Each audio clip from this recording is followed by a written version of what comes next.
আমারও bottle skin. কেন ডেকেছো? বাহ, সেটাই জানো না? তাহলে এলে কেন?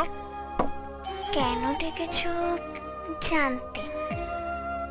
সে কি, লাভ লেটার পড়েই না এসেছো? পড়োনি? ওসব ছাড়ো, আসলে এটা লাভ না অ্যাট্রাকশন সেটা তো বলবে। ওসব আমি জানি না, আমি শুধু তোমাকে চাই বাস। লাভ কি অ্যাট্রাকশন কি জেনে কি লাভ? সে কি তুমি জানো না? উহুম। আমি জানি। কেবি বলার পর আমি অনেক এনকোয়ারি করে বুঝেছি, লাভ মানে কখনো নাকি ভোলা যায় না, আর অ্যাট্রাকশন মানে খুব অল্পে ভুলে যাওয়া। তাই?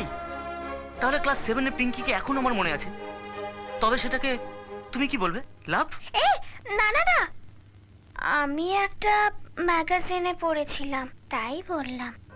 ম্যাগাজিনে অনেক কথাই বাড়িয়ে রং চড়িয়ে লেখে, আমি জানি। তাহলে কনক্লুশনটা বলো, তুমি কি বলতে চাইছো? একটা কাজ করি, পরশু থেকে তো 5 দিন ছুটি। বাড়িতে তুমি আমায় কতবার মনে করছো একটা নোটবুকে লেখো, আর আমি তোমায় কতবার মনে করছি আমিও লিখবো। তারপর ডিসাইড করব এটা লাভ না অ্যাট্রাকশন। এই প্রসেসটা নিশ্চয়ই কোনো ম্যাগাজিন থেকে ছাড়া। আরে না বাবা, তাহলে এই কথাই থাকলো। এই, হ্যাঁ আর একটু থাকো না। আইজার না এখন যাই।